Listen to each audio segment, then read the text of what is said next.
So good morning all of you. अब हम लोग forms of business organization chapter 2 start करने वाले हैं। हमने चैप्टर 1 में क्या किया था, बिजनेस स्टार्ट कर लिया। अब बिजनेस स्टार्ट तो कर लिया, लेकिन हमने ये सोचा कि कौन सा बिजनेस स्टार्ट करना है, किस स्केल पे करना है। Now what are different forms of organization. एक बिजनेस ऑर्गेनाइजेशन कितने तरह की खुल सकती है।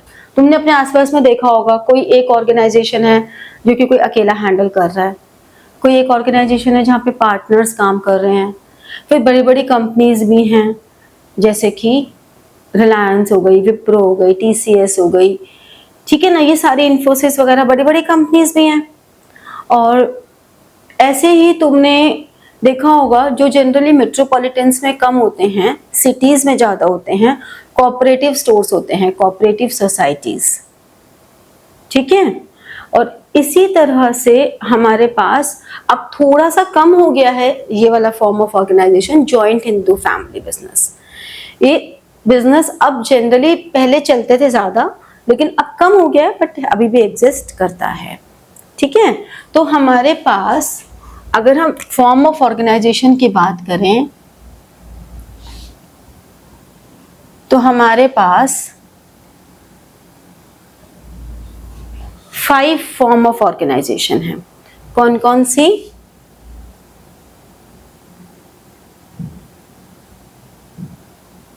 Sole proprietorship,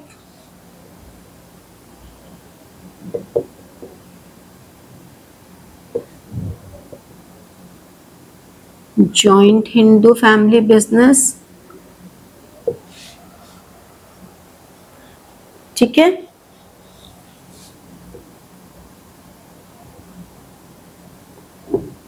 partnership, cooperative societies,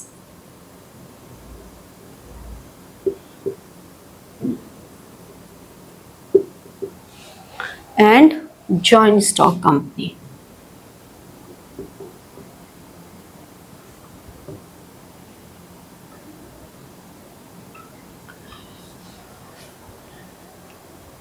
ये 5 फॉर्म ऑफ बिजनेस हमें करनी है। हम लोग इनके फीचर्स करेंगे, हम इनके मेरिट्स करेंगे, डीमेरिट्स करेंगे, सूटेबिलिटी करेंगे।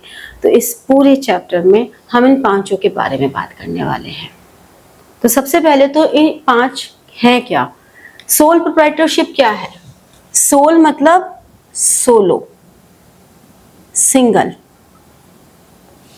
जहां पर एक single person, business is owned, managed, controlled by a single person। वो हमारे लिए सोल प्रोप्राइटरशिप है, ठीक है। तो सोल प्रोप्राइटरशिप का मतलब हो गया कोई ऐसे, जैसे कि मान लो अब मैं भी हूं तो मैं सोल प्रोप्राइटरशिप हूं क्योंकि I am the single owner. आप लोग मार्केट में जाते हो, बहुत सारी शॉप्स देखते हो, सब सोल प्रोप्राइटर होते हैं मोस्टली। किसी ब्यूटी पार्लर में गए, कोई ग्रोसरी की शॉप पे गए, कोई स्वीट्स की शॉप पे गए, most of the shops which you are seeing in surrounding to you, ये सब आपकी सोल प्रोप्राइटरशिप है जो आपकी सराउंडिंग में है, ठीक है, जो आप देखते हो अक्सर, ठीक है ना। फिर हमारे पास आता है joint Hindu family business. Next हमारे पास आता है जॉइंट हिंदू फैमिली बिजनेस। इसको हम HUF भी कहते हैं। HUS is Hindu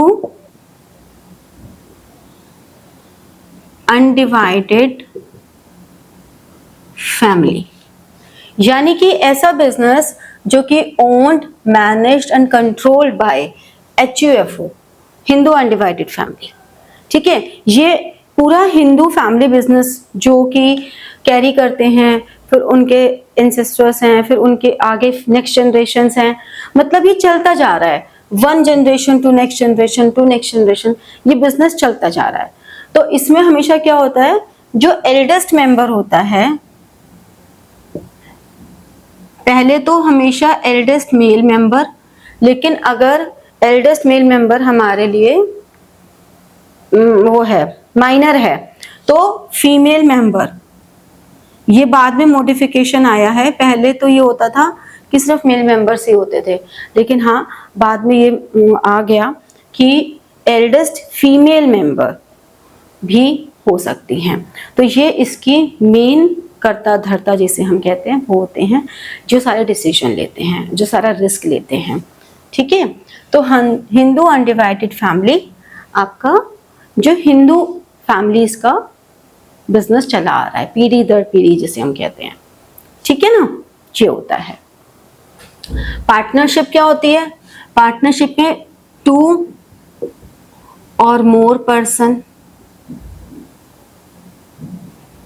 agree to run a business.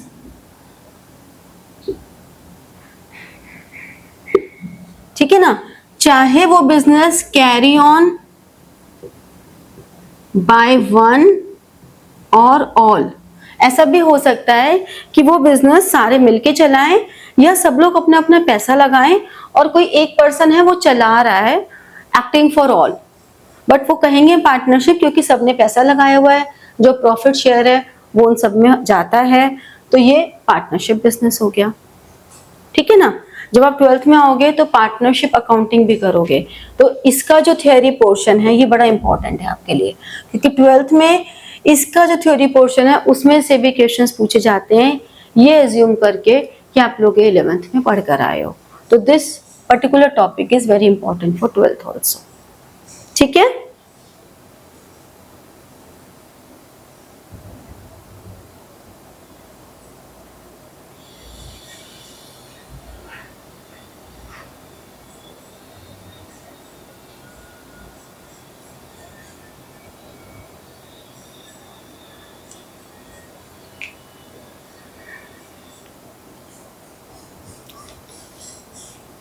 Next आता है कोऑपरेटिव सोसाइटीज। कोऑपरेटिव सोसाइटीज क्या होती हैं? ये एक वॉलेंटरी एसोसिएशन है। वॉलेंटरी एसोसिएशन का मतलब जानबूझकर बनाई गई एसोसिएशन है ऑफ पर्सन्स, कुछ लोगों ने ये एसोसिएशन बनाई है। ठीक है, और इसका मेन मोटिव क्या होता है? वेलफेयर ऑफ सोसाइटी, और अगर पूरी सोसाइटी का ना भी वो वेलफेयर सोचे तो पर्टिकुलर जिस ग्रुप के लोगों ने, जैसे कि ये बाय प्रोफेशन भी हो सकती है, बाय कास्ट भी हो सकती है, बाय रीजन भी हो सकती है, तो जिस भी पर्पस के लिए हमने बनाया है उनके वेलफेयर, जो भी मेंबर हैं उनके वेलफेयर के लिए, and this is compulsory to get it registered. इसको रजिस्टर्ड करना बहुत जरूरी है। किसके अंडर में रजिस्टर होगी? Cooperative societies act 1921, sorry 1912।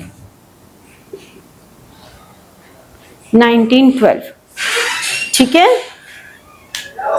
Get what it. मैंने तुझे 10 बजे इसलिए बुलाया था कि 11th का कराऊंगी और तेरे सिलेबस में आ रहा है। क्या हो गया?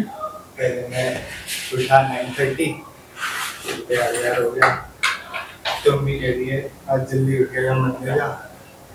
मैं गया वापस आया, फिर उसके बाद अपने नजर पंडित टाइम कुछ लेके वहाँ पे तेरा शक्लपुर स्कूटी लेके गया, वापस आया, फिर पापा का ही स्कूटी लेके निकल गए सामान लेने। अब मैं कैसे आऊँ? मुझे तब हो रहे थे 10-15, तो तब सामान ला, अगर मैं खुद ज्यादा रिक्शा से तो आधा घंटा लग जाता, डैडी शोरूम में जाने में वहाँ पे ऑर्डर लेता हूँ, तो मैं बैठा रहा, फिर एकदम से आया तो भाई तो देखो तब भी टाइम पे आ गया, 5 मिनट आ गया। चल बैठ। चल मैं फॉर्म्स ऑफ बिजनेस ऑर्गेनाइजेशन। मैंने सोचा कि तेरा भी हो जाएगा इस बहाने से। कहाँ तक पढ़ा? अभी सिर्फ मैंने इंट्रोडक्शन दिया, डेफिनेशन दिया। ये सब आपने हाँ याद है ना, तो बस ठीक है।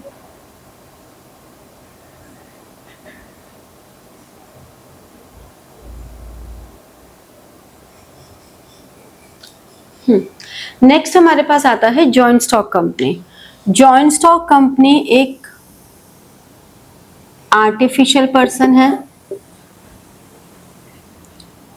which is formed under Companies Act 2013। ठीक है, तो कंपनीज एक्ट 2013 में के अंडर ये रजिस्टर होती है और इसकी जितनी भी फंक्शनिंग है वो इसी एक्ट के अंडर में होती है। तो हमें एक ये वाला टॉपिक है जो 12th में बहुत काम आने वाला है। तो ये दो टॉपिक हैं जो 12th में बहुत काम आएंगे, क्योंकि ये दोनों टॉपिक्स की जो अकाउंटिंग है वो हमारी क्लास 12th में है। और अकाउंटिंग के लिए जो थ्योरी वाला पार्ट है वो 12th में इतना डिटेल में कभी नहीं कराया जाता, क्योंकि ये मान के कि ये वाला पोर्शन आप 11th में करके आए हो, बट इसमें से पूछी जाती हैं चीज़ें। तो हमें ध्यान रखना ये दो टॉपिक पे तो मेजर फोकस करना है। और बाकी जो 3 फॉर्म्स हैं ये 11th में नंबर चाहिए इसलिए करनी ज़रूरी है। ठीक है, तो अब हम लोग एक एक करके सारी फॉर्म्स करेंगे। तो आज की क्लास में हम लोग सोल प्रोप्राइटरशिप डिस्कस करने वाले हैं। ठीक है, हमारे पास सोल प्रोप्राइटरशिप के features, merits and demerits. Merits या एडवांटेजेस एक ही बात होती है, डीमेरिट्स या लिमिटेशंस एक ही बात होती है। बेसिकली अगर इसके फीचर्स आ जाते हैं समझ में, तो फीचर्स में से ही हमारे मेरिट्स डीमेरिट्स काफ़ी हद तक निकल जाते हैं। फीचर्स में क्या हो रहा है, जैसे कि फॉर्मेशन एंड क्लोजर। तो this is very easy to form and close, क्योंकि अभी तक सोल प्रोप्राइटरशिप के लिए कोई पर्टिकुलर एक्ट नहीं है। ठीक है, कि आपको उस एक्ट के अंडर में रजिस्ट्रेशन कराओ, फिर उसके बाद आप उसको क्लोजर करोगे, तो कोई बहुत ज़्यादा लीगल फॉर्मेलिटीज अटैच्ड नहीं है। ऑल्दो ऐसा नहीं है कि सोल प्रोप्राइटर फर्म्स रजिस्टर हो नहीं सकती, हो सकती हैं, लेकिन उसके लिए कोई अलग से लीगल कॉम्प्लिकेशंस नहीं आई हैं, कोई प्रोसीजर नहीं आया है। So this is very easy to form and close. अब जो नया हमारे पास कंपनीज एक्ट 2013 आया है उसमें जरूर एक ऑप्शन है ओपीसी, 1 पर्सन कंपनी। तो that is the legalised and official form of sole proprietorship. तो that is the better version of sole proprietorship जो हमारा पूरे लीगल लॉज के साथ चल रहा है। But that is not compulsory. If I am a sole proprietor तो मेरे लिए कोई जरूरी नहीं है कि मैं इसको ओपीसी में कन्वर्ट करूं। This is my wish, I want to be a normal sole proprietor. ठीक है, so this is very easy to form and close. तो ये इसका मेरिट हो गया। फिर लायबिलिटी, लायबिलिटी में क्या है, लिमिटेड लायबिलिटी है। ठीक है, गलत बोल दिया मैंने। हाँ, now the next is liability. Liability यहाँ पर अनलिमिटेड होती है। सोल प्रोप्राइटर के लिए अनलिमिटेड लायबिलिटी होती है, मतलब उसको चाहे वो अकाउंटिंग का सेपरेट एंटिटी कॉन्सेप्ट फॉलो करता है, लेकिन उसके बावजूद भी, वो फॉलो करने के बावजूद भी उसको जब भी कोई लायबिलिटी उसके ऊपर आएगी, उसकी फर्म के असेट्स उसको नहीं रीपे कर पाएंगे, तो उसके personal assets could be used. तो उसकी लायबिलिटी अनलिमिटेड है और ये हमारे लिए एक ड्रॉबैक है। ठीक है, next is sole risk bearer. जैसे कि मैंने बताया था इसका नाम ही सोल प्रोप्राइटरशिप है। सोल मतलब सिंगल, अकेला। तो एक अकेला पर्सन अगर प्रोप्राइटर है तो रिस्क भी उसी का है और प्रॉफिट भी उसी का है। तो sole risk bearer and profit recipient. ठीक है, तो ये हमारे पास हो गया। डायरेक्ट इंसेंटिव, उसी को मिल रहा है सारा इंसेंटिव, जितना मिल रहा है वो काम कर रहा है तो उसी को उसका बेनिफिट मिल रहा है, कोई और नहीं है। ना तो क्रेडिट लेके जा रहा, अगर कुछ गलत हो गया तो भी उसकी जिम्मेवारी है, कुछ अच्छा हो गया तो भी उसकी जिम्मेवारी है, मतलब वही लॉस बियर करेगा और वही प्रॉफिट को एंजॉय भी करेगा। तो डायरेक्ट इंसेंटिव है। ठीक है, कंट्रोल, वो अकेला कंट्रोल करने वाला है, कोई उसके ऊपर ना बॉस है ना उसको किसी दूसरे को जवाब देना। भाई पार्टनरशिप में तो क्या होगा, अगर हम सब पार्टनर्स हैं तो मैं कुछ एक्शन, मेरा एक्शन तुम सबको रिप्रेजेंट करेगा। ठीक है, तुम्हारा एक्शन हम सबको रिप्रेजेंट करेगा। तो ऐसे में अगर किसी ने भी एक गलत लिया तो बाकी लोग उसको पकड़ के मारेंगे, भाई क्या करा तूने। लेकिन सोल प्रोप्राइटर में फुल कंट्रोल उसका है। उसका बेनिफिट ये है कि उसका कंट्रोल होने से उसकी डिसीजन मेकिंग और कॉन्फिडेंशियलिटी दोनों मेंटेन रहती हैं। डिसीजन मेकिंग भी फास्ट हो रहा है और कॉन्फिडेंस भी रहती है, क्योंकि कोई भी इंफॉर्मेशन गई नहीं। मान लो हम 4 पार्टनर्स हैं, तो 4 लोगों में तो इंफॉर्मेशन रहेगी ना। अब मेरी एक फ्रेंड है जो मतलब मेरी बिल्कुल ऐसे बड़ी टाइप है कि उसको तो मैं सांस में लेती हूँ, तुम्हें उसे पता है, मतलब इतनी पक्की, तो उसको तो बताऊंगी। ऐसा कैसे हो सकता है कि मेरे बिजनेस की उसको सब पता है, मेरे बिजनेस का वो पार्टनर नहीं है, फिर भी उसे सब पता है। तो कहीं ना कहीं कॉन्फिडेंशियलिटी तो ब्रेक हुई ना। आपको पता है कि वो आपकी बड़ी अच्छी दोस्त है, लेकिन बाय चांस कुछ भी हो जाए तो कॉन्फिडेंशियलिटी तो गई ना। लेकिन अगर मैं सोल प्रोप्राइटर में हूं तो मैं ही हूं बस, तो मेरी कॉन्फिडेंशियलिटी मेरे पास है। जब तक मैं नहीं अपने मुंह से किसी को बताऊंगी तो, और मैंने अगर किसी को बताया तो वो मेरा रिस्क है। डिसीजन लेना है, मुझे लेना है। मैं ये नहीं कह सकती मैं उनसे पूछूंगी, मैं पार्टनर से डिस्कस करूंगी। जॉइंट स्टॉक कंपनी है तो मैं ये बोलूं कि अरे मेरे को अपने मैनेजर से, सीनियर से डिस्कस करना पड़ेगा। या कोई सीनियर नहीं है, आप ही हो जो भी हो, डिसीजन भी आपने ही लेना है। तो quick decision making and confidentiality maintain होती है। नो सेपरेट एंटिटी, जो मैंने अभी बताया कि अकाउंटिंग रिकॉर्ड्स करते समय हम सेपरेट एंटिटी रखते हैं, ऐसा नहीं है कि नहीं मेंटेन करते। हम अकाउंटिंग करते समय मेंटेन जरूर करते हैं, बट वो सिर्फ अकाउंटिंग में ही होती है, इतनी कोई सेपरेट एंटिटी होती नहीं है। खुद ही सोचो, अब अगर मान लो मैं पढ़ा रही हूँ तो सेपरेट एंटिटी कॉन्सेप्ट तो ये कहता है ना कि मुझे अगर सब बच्चों से फीस लेनी है और अगर मेरा बच्चा पढ़ रहा है तो मुझे उसे एज अ ड्राइंग शो करनी है। भाई मैं तो उसकी फीस अपने पॉकेट से डालूं, सेपरेट एंटिटी कॉन्सेप्ट है। मेरी क्लास में 10 बच्चे हैं, चलो पहले दूसरा एग्जांपल लेते हैं। एक किसी की साड़ी की शॉप है, तो सेपरेट एंटिटी कॉन्सेप्ट क्या कहता है कि उस साड़ी की शॉप में से अगर 100 साड़ी हैं और 2 साड़ी अगर कोई निकाल लेता है अपने घर के लिए, मान लो मेरी साड़ी की शॉप है और मैंने 2 साड़ी अपने लिए निकाल ली, तो मुझे उसे क्या दिखाना होता है, ड्रॉइंग्स टू परचेजेस। मतलब मैं ये शो कर रही हूँ कि परचेजेस कम करी है मैंने, 98 परचेज किया है। अब अगर मेरी यहाँ पे 10 बच्चों की क्लास है, उन 10 बच्चों की क्लास में एक बच्चा मेरा खुद का ही है, तो कायदे से तो मुझे ये दिखाना चाहिए कि मेरे पास या तो 9 ही बच्चे हैं, मैं 10 बच्चे दिखाऊं ना, है ना, या तो ये दिखाऊं कि 9 ही बच्चे हैं। लेकिन अगर मैं अपने रजिस्टर में 10 बच्चे दिखा रही हूँ तो मुझे वो 10वें बच्चे की फीस अपने अकाउंट्स में डालनी होगी। तो अकाउंटिंग में तो सेपरेट एंटिटी कॉन्सेप्ट चल रहा है, ठीक है ना, बट एक्चुअल में ऐसा कुछ हो नहीं रहा है। अरे तू बैठ जा, दोस्त का बच्चा, अरे आजा, कुछ नहीं होता, बैठ के पढ़ ले, जहाँ 10 पढ़ रहे हैं वहां 12 पढ़ लेंगे, कुछ बात नहीं, पढ़ ले।